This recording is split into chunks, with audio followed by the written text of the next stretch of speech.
Yeah, so I'm recording the meeting so that if anyone wants the video, they can access the video from me, and I also use some of the work from the videos for Elite Chess. So I hope that's fine. Wonderful. Someone say something?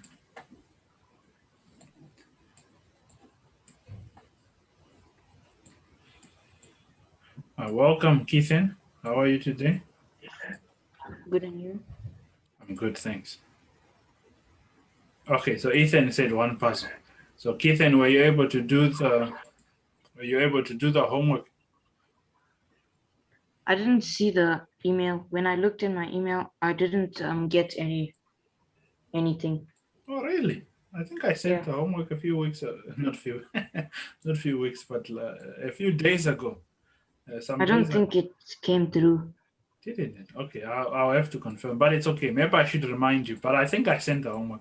I should just tell you guys when I sent the homework so you check it immediately, because I attached the photo and everything there when I emailed it. But yeah, okay, maybe unless it made an error so you didn't get it, but it's okay. I think I should just remind everyone when I send the homework that you know that you should look at your emails. That will probably be the best way. Because never, like I was saying last week, for us to really learn chess, we can't learn chess unless if we are willing to put it into practice. If we don't want to do the practice and skill part, all these nice lessons and all these nice words will just be that. They won't really help us in our chess if we don't take time to sit with it and struggle with it, because that is the secret really to being a better chess player, is to sit and struggle with the stuff yourself. If you don't really sit and struggle with it yourself, you won't improve. Um, because usually, as a coach, one can forget that it took hard work to improve. Because sometimes I think if I just teach very well and I show some nice positions, uh, you guys will become very strong players. Yeah, sure, that's the one part. But if I remember from my own experience and the experience of many other players, unless one goes back and checks and works and really works hard at this, yeah, it's not going to work. Talent is not enough in chess. It's not enough. You must work very, very hard. People always try to say that Magnus Carlsen doesn't work hard, but they don't know what they're talking about. That man works hard. No one gets to that level. No one gets to where he has gotten without working hard. Maybe he might try to pretend like it's true so that he looks cool and all of that, but he knows, as well as anyone else knows, if you want to make it as a chess player, you must be willing to work hard. You must make a decision to work hard because it's not a feeling. Working hard is not a feeling. We must make a choice to work hard. So, with all of that, let's start with we'll just do three positions on the portion of our homework recap. So we can just quickly do it anyways in this lesson. So basically, the point is to find the solution. You get 1 point if you guess the right move, and then you get 1 or 2 points if you give a good reason, you give a good explanation. So we'll cover these three positions for our homework portion. This is the puzzles from last week on the calculation that we did. The winning calculation part 2. Who remembers what we did last week? Ethan and Keithan, you were here last week. What did we do last week?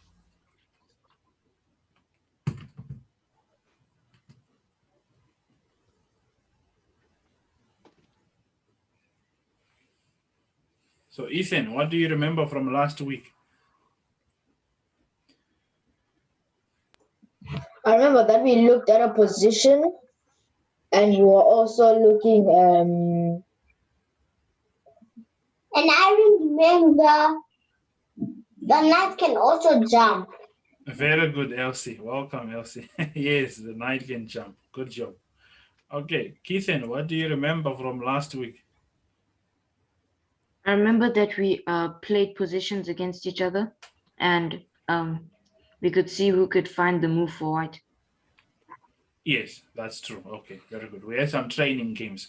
So yeah, that's the last part of the lesson. Usually we try to do a lot of things in one lesson because it's a group lesson to make it very exciting. We're doing more than one thing so that you all get to learn in all the parts. So let's start right away.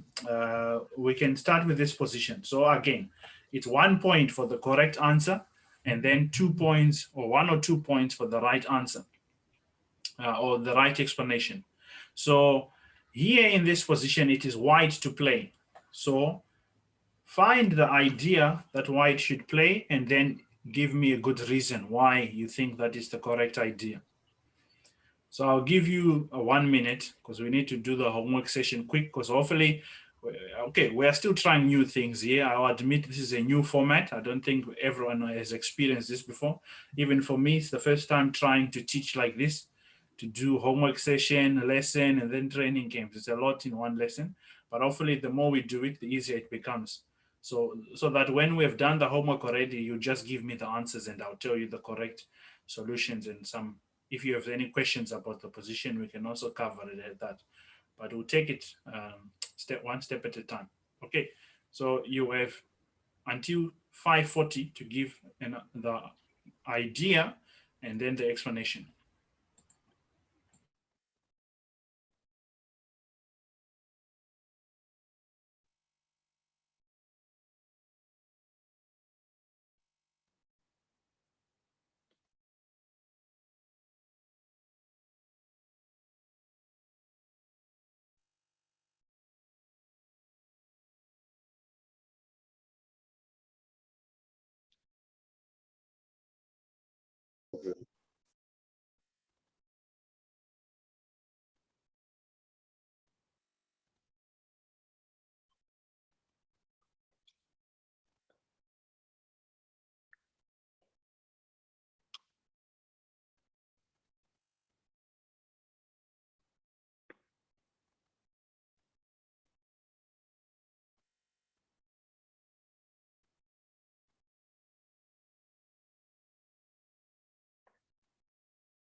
All right, Keithan. I think that you can play rook takes c6. Okay, so 1 point for the correct answer. That's 1 point. So 2 points for the right reason. And if the rook takes c6, then rook takes d7. And if b takes c6, then bishop takes a6. And then when the rook moves, and you win the rook on c7 with the queen. Amazing, Keithan. Amazing. Great calculation. Right? Powerful. That's what we learned last week. I move. This is white moves, black moves, and white moves, winning the game. Just 1.5 moves ahead. It's one move because it's two players that you have moved. White has moved, black has moved, and white moves. So this is what I raised last week about trying to calculate at least just this deep. 1.5 moves ahead. And already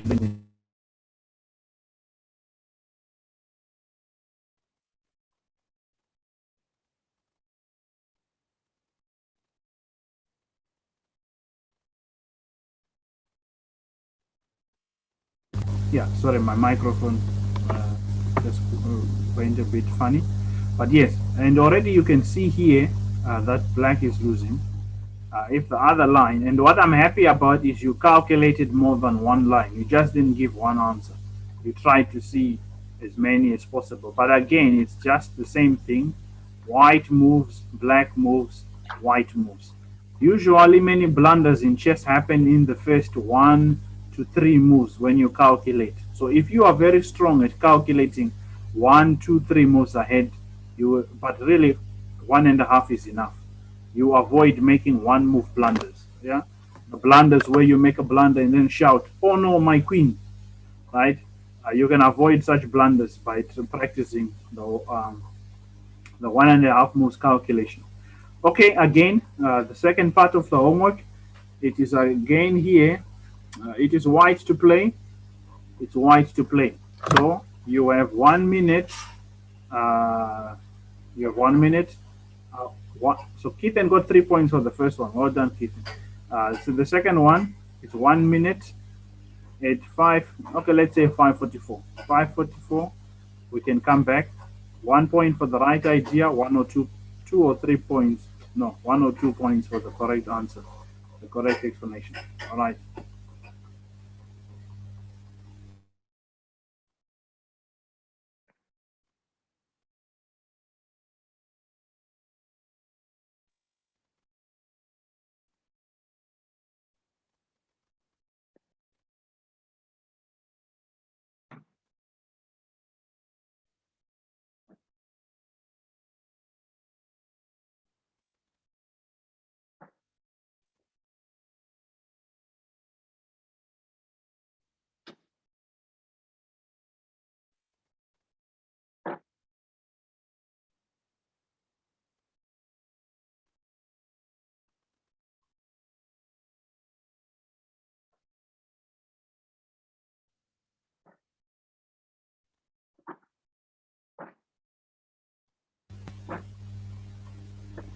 All right. Yeah,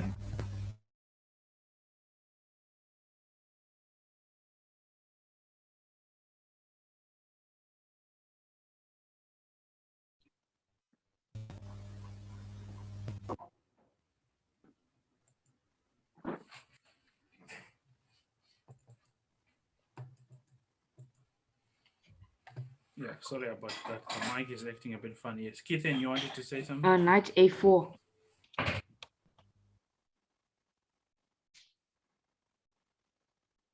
Correct answer. What's the idea? So if one of the pieces like rook on A8 or rook C8 or queen on D7 move, you can still go to B6 and you fork one of the pieces, two of the pieces, because the knight is protected with the pawn. Yes, that's true. Okay. So, what is the one way I can try to stop this plan?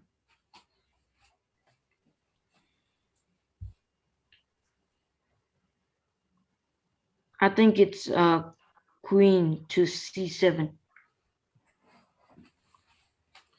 No, but queen c7 allows you to win material. But what is the move that can stop your plan? It's a correct idea. The answer is correct. Even the plan to make a fork, but really, what he wanted to do in the game. Oh, someone. Maybe bishop to D8. Exactly. But this is the game, so we'll just follow the rest of the game. So this was a game played by former world chess champion Gerard.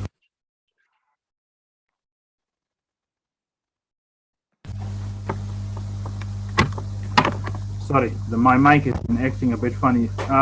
So this was a game played by former world chess champion Garry Kasparov and George Gazi, if I'm saying the last name right for that, the player in 1979, many years ago. So in the game, Mr. Kasparov came up with knight a4. Sure, there is a one-move threat to make a fork, double attack, attacking the queen, the rook, and the knight, and the queen, the rooks. But bishop d8 was a move played in the game. But the real idea was he wanted to make a breakthrough on the queen side, because as you can see here in this position, white doesn't really have any breaks on the king side. In fact, black has a lot of pieces on the king side. The center is closed. So that means the only really other plan for white should be to attack on the queen side, because we know the chessboard is divided like this in three parts. This is the queen side, and this is the center, right? And this is the king side, right? So these are the three areas of the chessboard. The king side is in orange or yellow, and the center is in blue, and then the queen side is in green. Now in chess, there's a general rule you to follow. You must attack where you have more strength. So white has no strength on the king side. He has no options there. Same in the center. So knight a4 was done with this idea. I'll just make the moves without too much comment, but I thought you should understand why I was giving you this move. So after bishop to g8, rook e to c1, protecting the pawn so that when we push b4, it won't be taken. Yeah. So if you had seen this, you'd get 2 points. So you get 1 point for at least seeing the one thread. So you get 2 points on this puzzle. But for you had to see this idea, of course, but this was a little bit difficult. It's understandable. So you get 1 point at least for spotting that there was a threat with knight to b6. And so after rook e to c1, the game continued rook a b8, and then b4 takes, uh, takes, and then h5, knight b6 anyways, and then the bishop must takes, and now white has made progress on the queen side. White already has a pawn here. He's threatening to play c5 next move. White has a big advantage on the queen side. After a takes b6, queen to e7, stopping c5, and then queen a3, again trying to push c5 to break through on the queen side, and then after rook d8, also attacking the pawn. So rook d8 was forced, and then f3, chasing away the knight. Usually, when your opponent's pieces are on your side, try to chase them away, because the more the opponent's pieces stay on your side, the more blunders you have a chance of making. So when the time is good to chase the pieces of the opponent away from your side. So that's why f3 makes sense. And now at the right moment, break c5, d takes c5, bishop takes c5, queen to f6, king g2, just preparing to protect, over protecting. That's a good idea in chess. Always try to defend more than you are attacked, so that if the queen moves, the pawn will have a defender. So queen f6, king g2, rook to e8. White's plan has been very successful. Now they have the open C file. It looked like nothing was happening, but White has so many positional advantages. Let's count. One is an open file. They control an open file. They have a protected pass pawn. They have a very active queen, a very active bishop. The knight must be improved, of course, and this rook must be improved. But compared to the position we started with, White now clearly has a winning advantage in this position. After bishop e3, knight d7, and then rook here, again overprotecting. The opponent was making a threat, just making sure we don't lose our pawns. And after knight b6, rook, queen to e7, the opponent tries to exchange pieces, but now we are happy to go to the end game because we have a huge advantage with rook c7 coming, and white is winning. And Mr. Kasparov went on to win this game.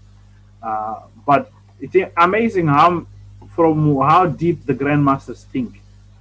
At least we managed to see a tactic that he had in mind, but the plan was not just to focus on that. So there we just learned a bit of strategy. But our lesson is about calculation and tactics. Let's continue with that last position, and then we'll start our lesson. So again, here I'll give you 2 minutes. 5:53. We come back. You must raise hand, or if you can't raise hand, type in chat raise hand. Then I'll know who is going to answer. So at 5:53, we'll come back. So take your time. 1 point for the right answer, and 1 or 2 points for the correct reason.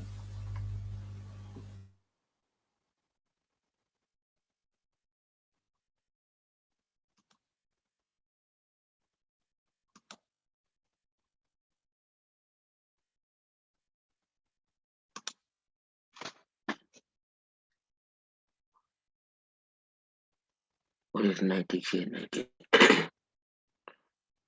Then play the check. Knight closes.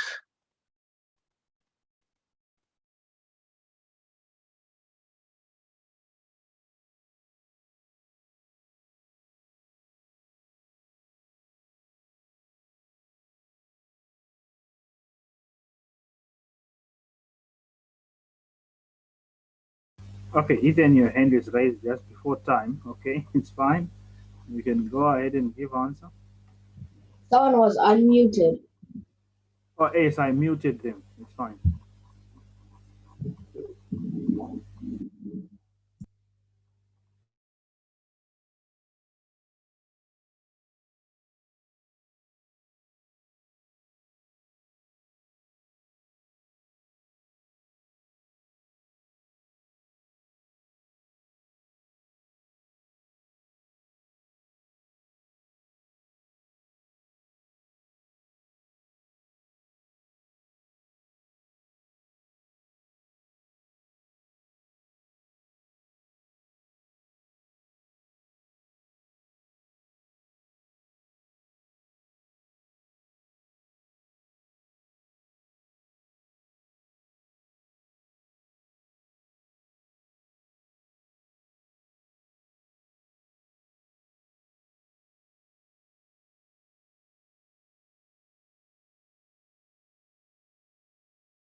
Okay, 553. No one has raised hand. Okay, Keithan, his hand is raised. Keithan, I think it's knight takes h5. knight takes h5. Okay, so what is your idea with knight takes h5? So if pawn takes h5, then queen takes h5 and preparing the rook to come to g4. And if the king goes to f8, then queen goes to h8, and that's checkmate. Okay. Well, of course, well, the answer is not right. So, but at least you were trying to see something. Who else want to give an answer for this one?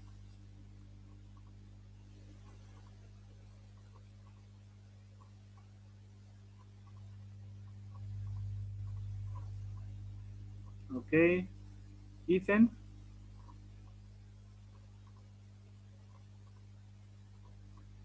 Yes, Ethan.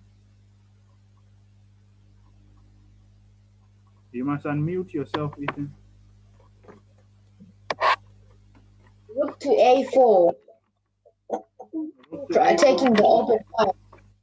Rook to a4, taking the open file. Okay.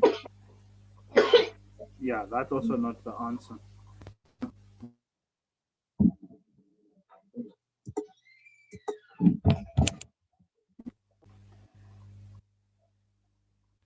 Yeah, sorry about that. There was a problem with Zoom. It just kicked me out. I think my speaker is affecting the system somehow. Anyways, I was saying, yeah, the answer is not right. Bongaletu, do you want to try?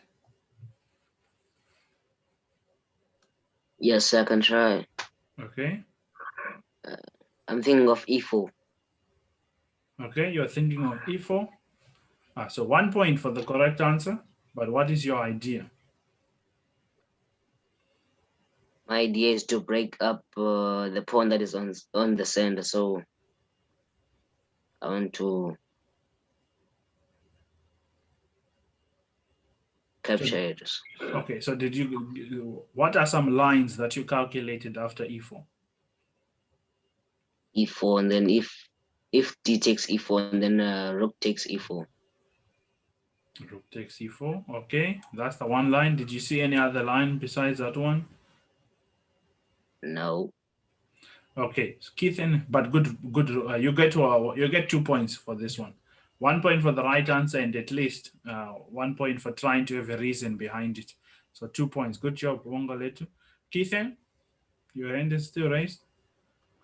So if you play e4, Hmm. then they can play maybe queen to c7. Then you can take the queen. Then if they take the queen, you can take the pawn. Okay, so that's another line, right? That's another line. Okay. I saw someone else is here. There's a few more people. Okay, Megan has joined us. There is also Maslatse. I think Maslatse is Beast. Yeah, Maslatse. Yeah. Okay. So we have at least a few things that have been suggested. So the correct answer in this position for the homework for those that did it, this was E4, but we're doing it anyways in the lesson today, so that we take some lessons from that. So E4, there's been a few lines suggested. D takes E4 and Rook takes D7. Queen takes D7 by Wongaletu, and Queen C7 by Keithan, which takes a pawn. Okay, so just so that everyone participates in the homework portion, Mahlate, what would you play after D takes E4 by black? How would you continue as white?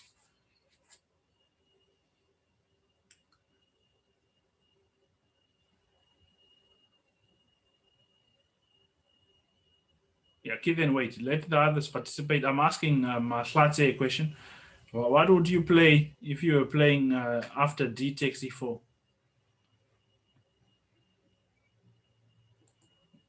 Yeah, Maslatse, you can hear me?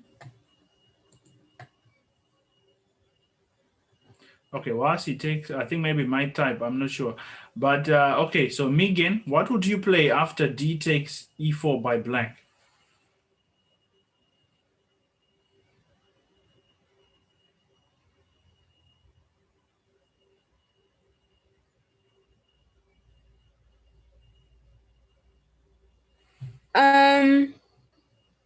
Maybe queen takes the knights on e7, then if rook takes, and you take the queen on d8, check.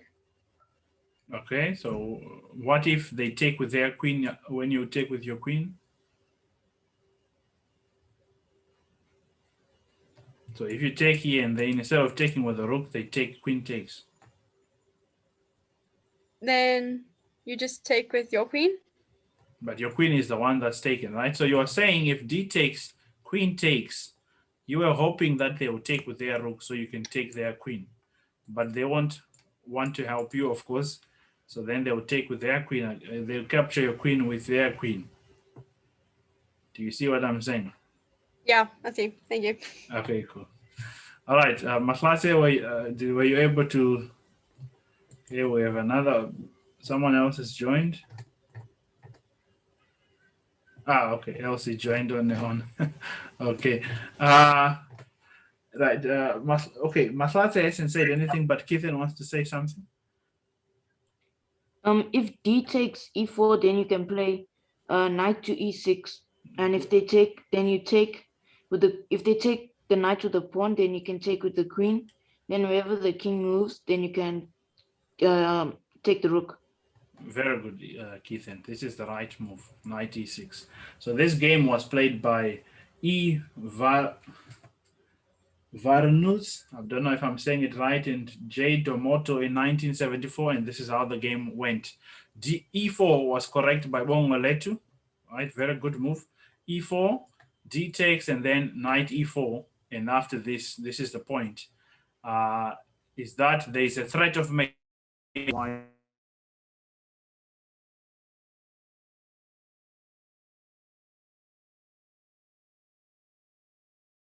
There's a threat of checkmate, so you are forced to take, and after this check, the game is lost. Rook takes here with an overwhelming position for white. White won this game. Okay, so that was the homework part of the lesson. So we are done with the homework. Now we are going to go to the lesson for today.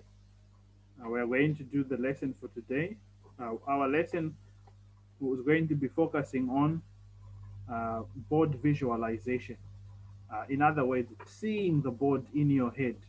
So Elsie, your hand is raised. You can also do checkmate. Okay, no, okay, I'm going to do that with you. So I'm going to give you 3 positions, Elsie, of checkmate. And when you are done, then I'll continue with Ethan and the others. How does that sound? Hello, Elsie.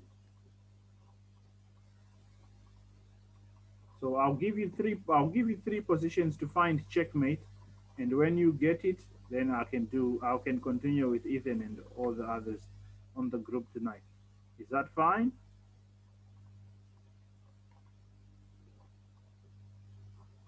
Okay, well, Elsie. Yes. Okay, great, wonderful. All right, now I have your positions, Elsie. I'll show you, and then when you are done, we can continue. Now, this is the position for you, Elsie. Right. You are playing with white. How can you checkmate the black king in one move?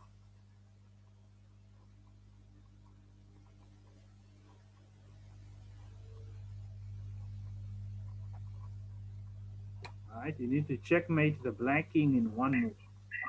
Sorry, yes. So what is the answer, Elsie?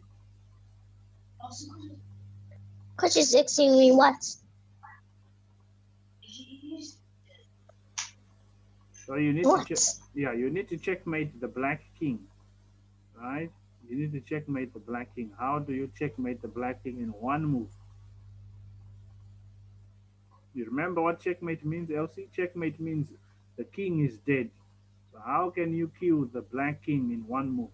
So that it has been trapped, it has no way to run. That's what checkmate means. The king is dead. It is trapped and can't run anywhere. So what move do you have to play? There are two moves that you can play. So I'll show you, and then you can tell me which one you think is best.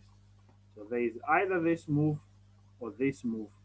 Which one do you think is best? Just name the square, and then you get the correct answer. Which one do you think is the best?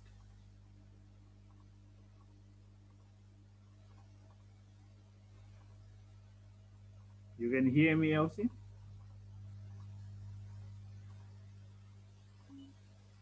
Up. So which one is the best? Which one do you choose? And name the square. Then name the correct square, and then you get it. 1, 2, 3, 4. G4. G4. Mm-hmm. No. You must move. It's either one of these squares. This one's in green. Which one do you want to put your queen on to checkmate? Just name the square so you get the answer right. One of them. You can choose which one you want. Which? I think it's the green one. The dark green. The dark green. Very good. Queen F2 checkmate. Good job, Elsie. Okay, wonderful. Well done. That's 1 for 1. Let's do 2 more. And then you have done your lesson for today. Yeah? Oh. Yeah, but it's fair, right? And then I can continue with Ethan and the others. It's fine. You just need. I love doing a lot of puzzles. You like doing a lot of puzzles. Maybe I'll send homework, then you can do more puzzles at home. But yeah, for the lesson, I will give you 2 more, 1 more, and then you can go. So there now, which square do you think you should go and checkmate the black king?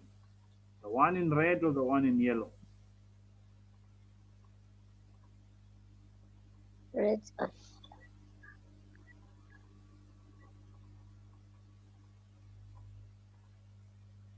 So which one? Yellow.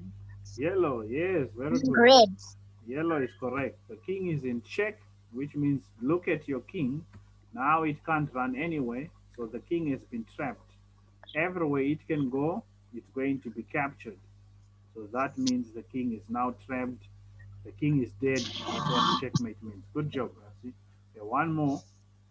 One more. You're doing very good. All right. So, which square can you checkmate the black king? The one in yellow or the one in green?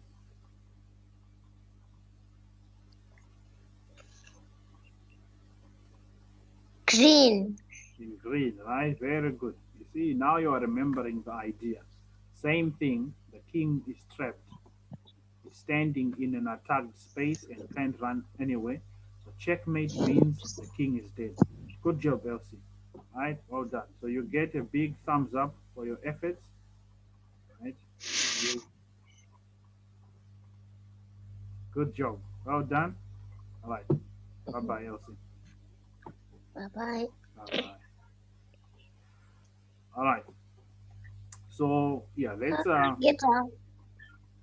yeah, just say leave meeting there at the bottom. Ethan can show you. Ethan, show Elsie, The please. green one. No, the red one. Okay. Not that one. This one here. Okay. This one. So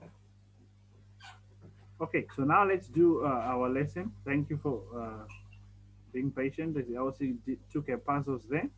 So now let's continue with our lesson. We are going to quickly learn one. Today we are going to learn board visualization. So it's a fancy word. It just means you need to see the chessboard. Now, these are the lesson goals.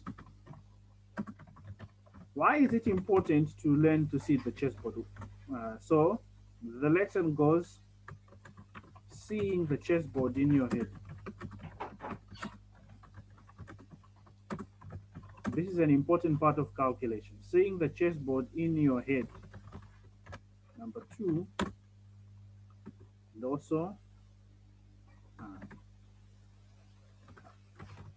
judging the final position correctly. And number 3, so seeing the chessboard in your head, judging the final position correctly, avoiding many blunders.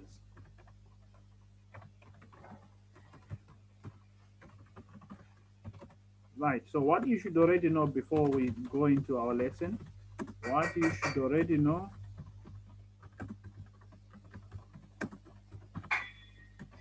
so why is it important to see the board in your head?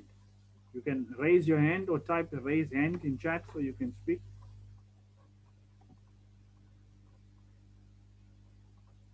Okay, Ethan is raised hand. Ethan?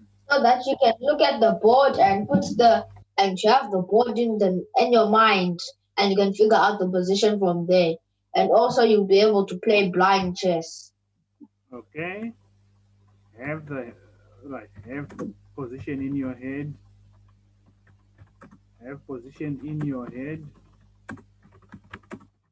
to make decisions better, and also play blind for chess. Okay, thanks, Ethan. What else? Who wants to share some things on why it is important to see the board in your head? Or what you should already know about seeing the board in your head? You can raise hand or just type raise hand.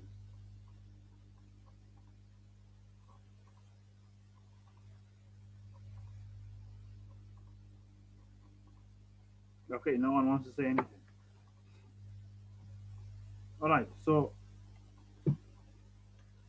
what you should already know, board visualization is an important skill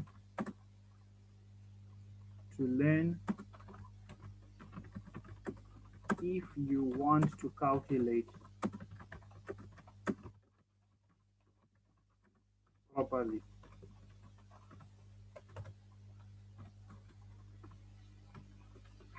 Very important.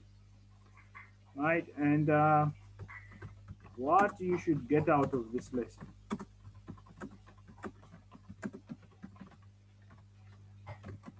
Number 1, how to be confident during chess games. Number 2, how to make better decisions. Number 3, how to stop making too many blunders.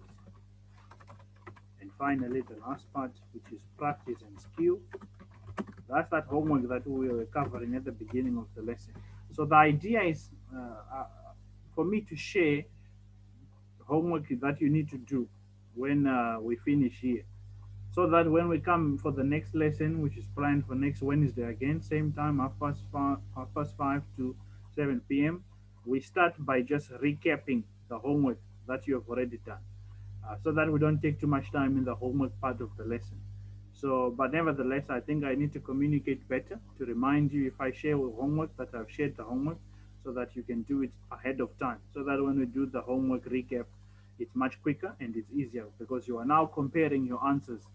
Please don't use the computer or ask people when you do the homework. Do it yourself, write down your answers, so that when we do the homework recap, all you do is compare what I was seeing, figuring out myself, and what are the correct answers. This is the best way that you are going to really learn, because chess is about you learn information, but then you need to practice it so that it becomes a skill. If someone shows you a cool move with their hand, throwing this from one end to the other. So it happened so quick, right? Wonderful. So you have just seen me do it, but does it mean you can do the same thing right away? No. You actually have to do it yourself and practice it yourself. Then the more you struggle throwing this thing, it's falling or it will hit your head at one time, you can't catch it. The more you are doing it, your hands and your eyes are starting to prepare the time to throw and catch. And then it becomes a skill because you are able to do it yourself and you are able to teach other people to do the same thing. The same thing in chess. You can't just sit here and watch and learn these things and think you'll be Magnus Carlsen the next day. You're going to be waiting until forever. It won't happen. It can only happen if you actually do this last and most important part of the lesson, practice and skill. I must tell you something that I've seen myself from experience. If this part you don't do it yourself and you don't make a decision to do it yourself, no one should force you to do this, by the way. You, as a chess player, if you are really serious about going anywhere with chess, you need to make a choice to make practice and skill the most important thing that you do, right? Otherwise, all of these things make no sense. You can just tell them off your mind, but they won't change your chess playing strength whatsoever. Okay, now let's get into the lesson. So a few things that are important to know. I'll just, since I have the lesson plan here. So I said what you should get out of this lesson, how to be confident during chess games. What do I mean by this?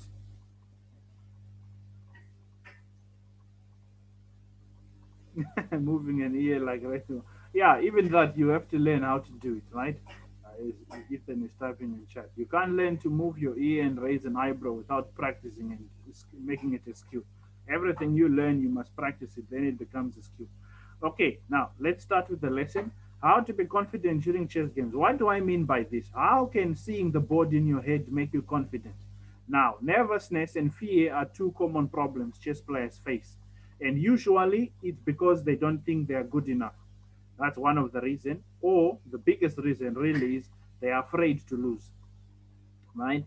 The biggest reason why chess players are afraid is that they don't want to lose or they think they are not good enough. Ethan, your hand is raised. You have a fear against another opponent. Exactly, very true. Fear against the opponent. The opponent has a high rating. The rating 2,600, I will be crushed. My opponent's rating is too strong. Rating 2,600 will outplay me every day. Rating 2,600 is too strong. I'll never win. Of course, if you think like that, you're never going to win. It's clear. Right? Get rid of the stinking thinking and start thinking properly. This will help you to be a better chess player. So one of the ways is to believe that you are good enough by practicing, of course, not just wishful thinking. You don't wake up and say I'm Magnus Carlsen. You have to practice to get to that level. And one of them is seeing the chessboard in your head. Many chess players make the mistake of seeing one move. They calculate one move. They are not sure about it. They calculate another move. They are not sure about it. They calculate another move, and then it's just chaos. They just make a move whilst panicking. They don't even know whether the move works or not. But because they have wasted so much time, Ethan, you keep raising it. Please, I do want to share this information. Please, just say what you want to say now. Yeah? One move, half a move. You said what? One move or half a move. Yeah, 1.5 moves ahead. So, as I was saying, they will always be in two minds. They are not sure which move to choose because they are not able to see the board correctly. But if you learn to see the chessboard in your head, you will have more confidence in your calculation. And this is the one thing I can tell you for sure. The player that wins in chess is usually the best calculator between the two opponents. It's a sad fact, but it is the truth. The person that wins calculates better than the opponent. It's that simple. It's been said that chess is 99% tactics. It's not true, of course, but at least what they're trying to teach is that many of the chess games are lost because of tactics. Blundering a piece, blundering a queen, getting checkmated, or losing a pawn. These are all tactics. That's why they say that chess is 99% tactics. So the player that wins is the best calculator. And usually the best calculating player can see the chessboard very well in their head. They try to see, but the best way to first see the chessboard is you need to know how to see the chessboard. You can't imagine a 3D chessboard. Some players make the mistake. They want to see the 3D chessboard with the pieces as if you're on the chessboard. Okay, if you are a super genius and you're talented, it can happen. But the most practical way, the way to do it that works is to know the squares of the chessboard. You must know the squares of the chessboard like the back of your hand. You must know if I ask you how many colors are in the A1 to H8 diagonal. If you know the chessboard well, you say right away it's the same color because the diagonal or zigzag line always has the same color. So you must get uh, very aware of the position. Know which square the piece is on. You must know how, you must count the squares as the letters A1, B1, and so forth, and be able to give quick answers without struggling too much. But it's a practice. It's a practice. There's a few applications on the Play Store that can help you to improve blindfold chess. Right, one of them I still have them till this day. It's a very useful application to practice blindfold chess. But so we are going to do a few blindfold exercises, and then because at 6:30 we have a chess tournament that we are going to play from a position from last week's homework. So the person that did their homework last week will have an advantage in that position. But if you didn't, you have to think from the start. So we have about 10 minutes before we start, or really about 9 minutes. So we'll do a few examples. So I'll just ask a few questions. How many squares does the knight on A1? So imagine you have a knight on A1. How many squares does the knight move from A1 to H8? How many squares? So when you have the answer, raise hand, then we'll move on.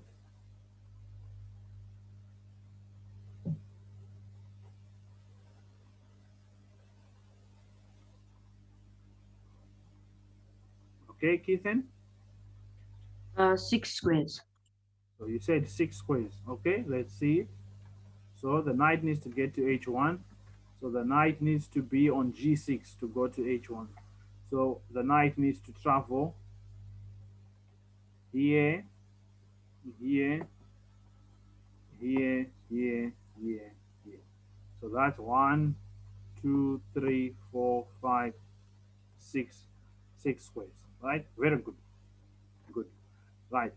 So the next one is how many squares does a knight on D1, or maybe let me say this, the quickest number of squares. Try to find the quickest number of squares. From D1 to E8, what is the shortest number of squares the knight must move? Okay, Keithan? 4. What are the names of the squares? E3, E3, D5, D5, F6, F6, and E8. and E8. Very good. Someone typed in chat. 4. Okay, Bongo let you the correct answer is what? Well done. Yes, 4. So there are 4 squares. Okay, one more. How many squares does a knight on G1 travel to? The quickest number of squares from G1 to A7. Okay, Keithan, your hand is raised. Give the squares. 5. 5 squares. Okay, what are the squares? F3. F3. Oh, I mean 4. It's F3, E4, C6, and A7. Yeah, sorry, my mic was breaking up. But yeah, the correct answer was 4. The people had said 4, but you can give the answer. So Ethan and Maslatse, very good, 4 squares, and you also said 4, right? So the 4 squares will be, where does the knight need to be? It needs to be on B5. So it needs to be here. So those are the 4 squares. 1, 2, 3, 4. Very good. Okay, so let's just go back to this list again. So seeing the chessboard in your head. So we've done that step, judging the final position correctly, right?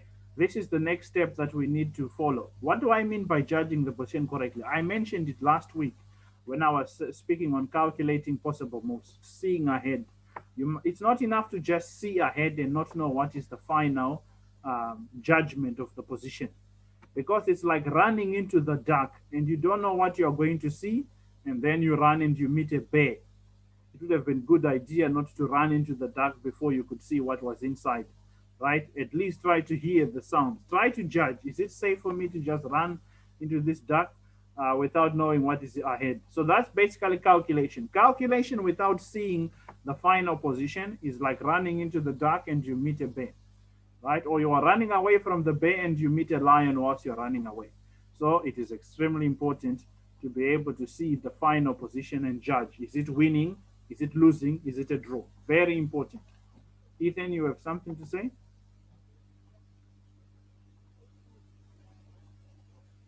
Ethan.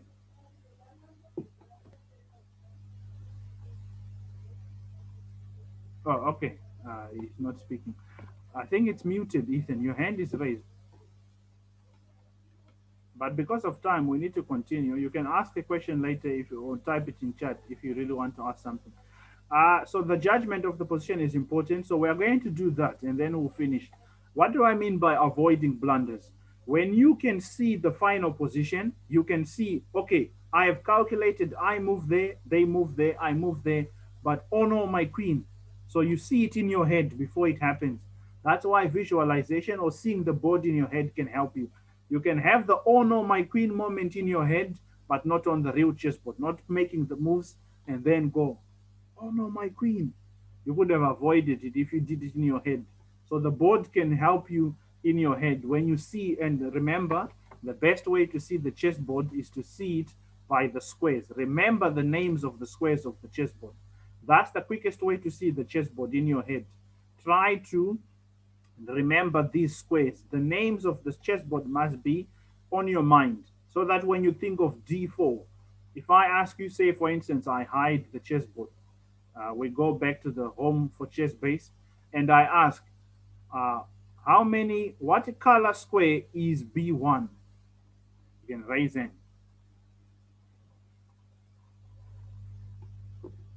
What color square is B1? Ethan, your hand is raised.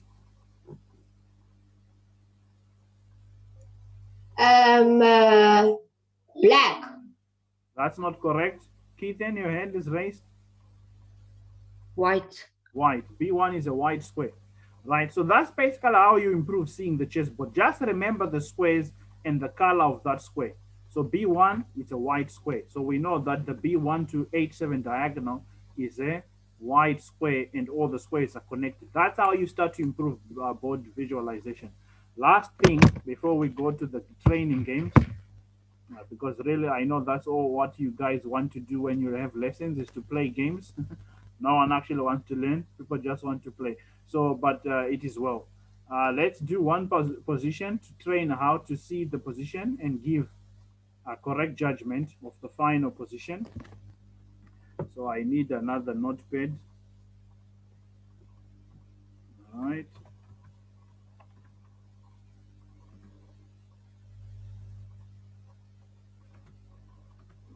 Notepad. All right.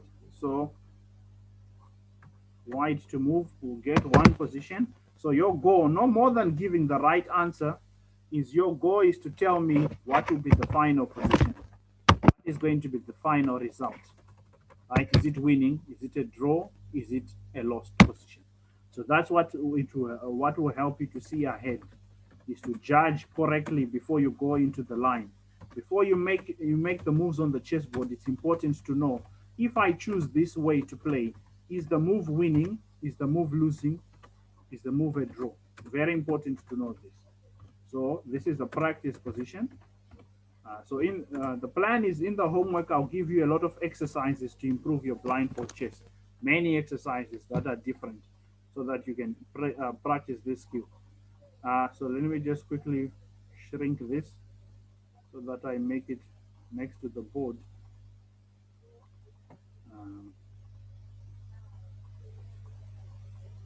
All right, so this is the position. So it's black to play.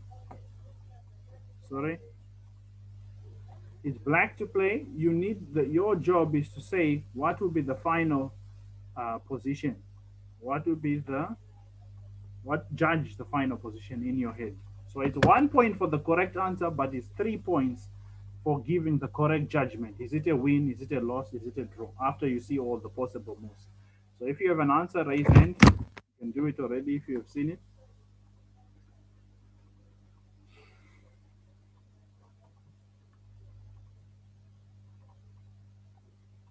Okay. Win for white. Who said win for white? Maslate says win for white. Okay. No, the answer is not win for white. Who else wants to try?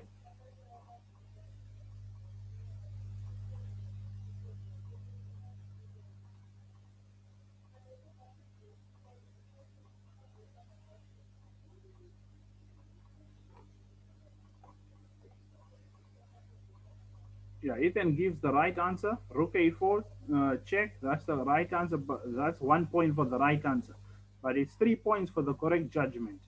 Is it a win? Is it a draw? Is it a loss? After all the lines that you can see, what will be the final position? Ethan? I think it's a win for white. Okay, it's a win for white. It's not correct. Not a win for white. Okay, we have already reached 6:30. I'll give away the answer. Ethan? A draw? Yeah, the correct answer is a draw. But I think you are just guessing now from the other, what people have said. But yeah, the correct answer is a draw. So well done, Ethan. So you get all the 4 points because you got the right answer as well as the right judgment. The right judgment of the position is white. It is a draw. Right. So that you needed to see this in your lines when you were calculating. That's why board visualization, in other words, seeing the board in your head will help you a lot. So the position is a draw. So basically, you must just know basic king and pawn endgames. And then everyone knows this position is a draw because the pawn is too far ahead.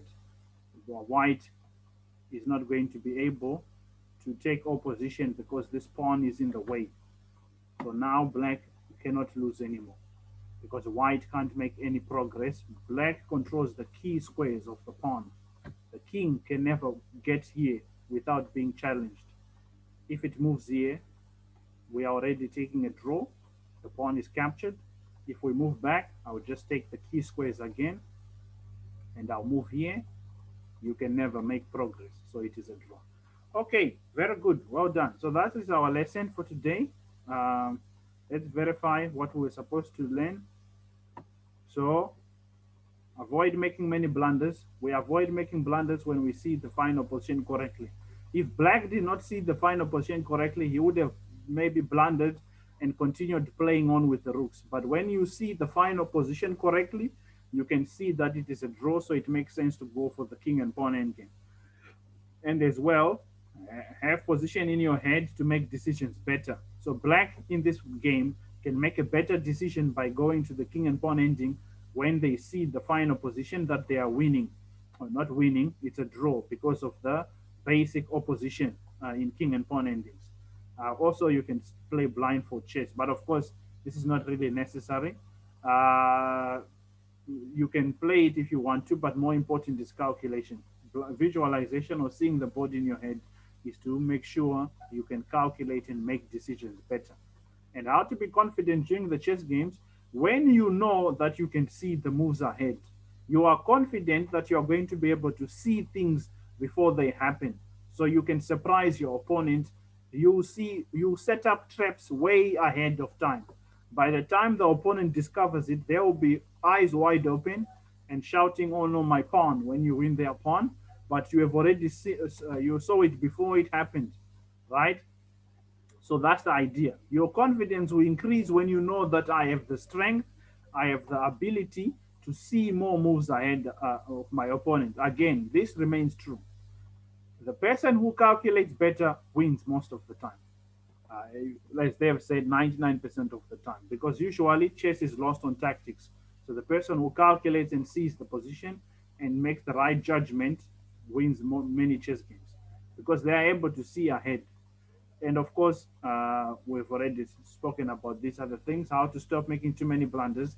We avoid making too many blunders when we can see that if I move, you move, I move, then oh no, my queen. So I don't have to play that move on the board. I can just avoid doing that and play a better move.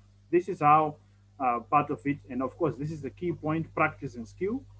So practice and skill, part of it is playing chess games, but also doing the homework, practicing what you are learning and trying to work on this specific thing, which is seeing the board in your head. So I'll prepare some positions. That's the plan anyways, and I'll try to send the homework as soon as possible. And I'll remind everyone that the homework has been sent, so we can't hear the same thing.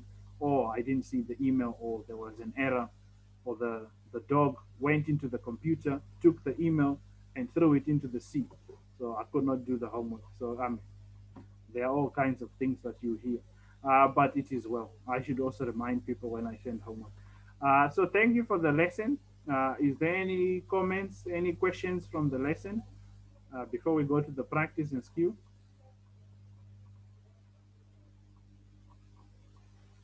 Ethan has raised hand. Okay, no. Okay, that's fine. Anyone else with any comments or questions?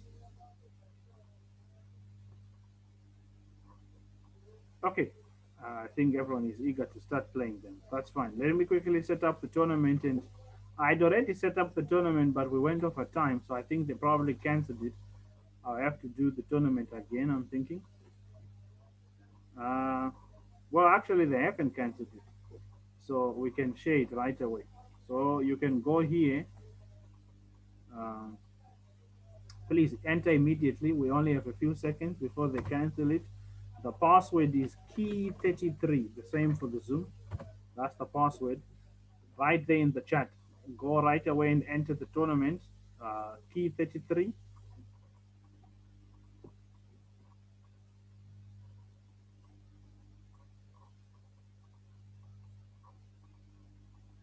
Okay, Mr. Mazukana has joined. Please join quickly. Where's the link? In the chat, I sent a message in the chat. There's The nothing in the password chat is though. key33. I might have joined late and then there was nothing in the chat because you've already sent it. Sorry, you said? Oh, wait, it was in. There's no link in the chat because I joined later. No. I sent it direct to Ethan. I'm gonna send it to everyone. I don't know why it's giving direct messages. Yeah, let me give it to everyone. I need to send the message to not Ethan, to everyone. Yeah, everyone in the meeting. Yeah, that's why Ethan entered, because Ethan is in the tournament already. But the message was to him. Uh, Now you all can enter. I've sent a message in the chat. The password is there as well. You can enter right away.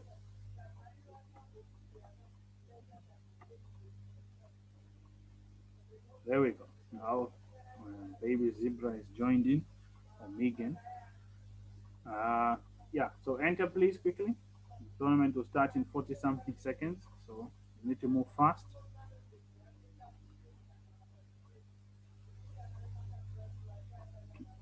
All right, Keithan is on. Yeah, so there are people who are on the platform, but they are not entering the tournament. Keithan and Maslati join the tournament. The password is key33. Okay, Maslati is joined.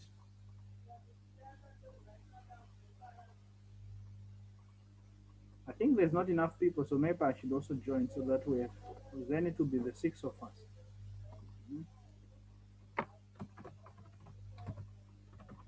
So that everyone has someone to play. So we are playing from this position. As you can see, some of you will be shocked. What am I playing? I don't play this, but it's part of the training. This was a position from the homework last week that you needed to figure out. So we'll start from there. So of course, if you did the homework, this will be easy for you. You will know what to do.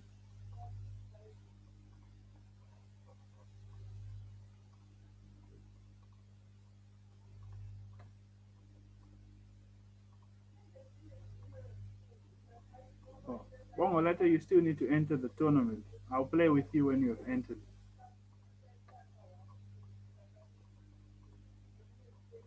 Okay, there we go.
All right. Well done, guys. Well done. Well done.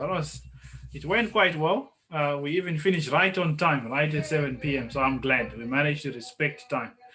Yeah, I mean, any words from anyone before we go? Any comments about the tournament and the training position or specific questions about the lesson today?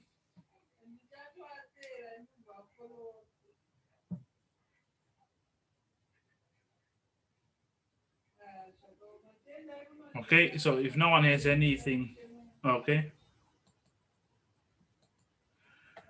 Yeah, well, it's a bit difficult to have more time, Ethan.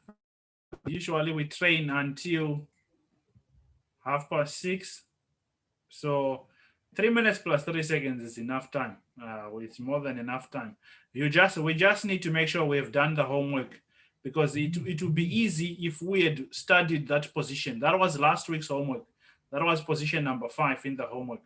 If we had done it before, when you play in the training games, you'll be playing with at least preparation, which will teach you also what grandmasters normally do. They usually play chess games prepared. The grandmasters usually play having prepared the game ahead of time. So that's all we can learn from this. 3 minutes plus 3 seconds is enough time. I must try and encourage people not to make an excuse of time. So long as you are not playing 1 minute chess, you should not be complaining about time. Uh, get used to using the time wisely. Use the time that you have. 3 seconds is more than enough increment. It can help you to play decent chess, but it's even better when you remember what you had if you remember the position. Sorry. I think very good job from Megan Duff, Baby Zebra. Good performance. Very good. Well done, Megan. I sort of swindled you in my game. But yeah, I didn't get to watch too many of the games. I just saw the checkmate on the board, Ethan versus Bongoletu. But I think, yeah, this was quite nice. Hopefully, the format will be a bit better next week if we do our homework ahead of time. Because I didn't actually do the position ahead of time. Because yeah, so that would have been helpful. If I had known the answers, I would have played a bit better. But now, maybe what I would do is I'll share the correct answers from the position we trained, and then you can see how you played it yourself. Compare how you played and the correct way it should have been played. This will be of great help to us because, as I said, practice and skill is the most important part of chess. We can't go anywhere if we don't focus on practice and skill. So yeah, again, we have gone over time, 3 minutes. Sorry about that. But if anyone has any questions, you can just reach out to me. You can send a message. Uh, I think I have everyone's email, so that should be no issue. Also, your WhatsApp, you can just send a WhatsApp, and then you can have, if you have questions, you can ask. But yeah, I enjoyed it. I think it was quite nice. I hope that you learned something. And if you did learn something new, please go right ahead and start doing it. That's the best way to use what you have just learned. Don't wait. Start doing it right away and start practicing it. That's the only way you'll see all this time you are putting into chess come to life. Thank you so much, everyone. And as always, keep chessing. Good night.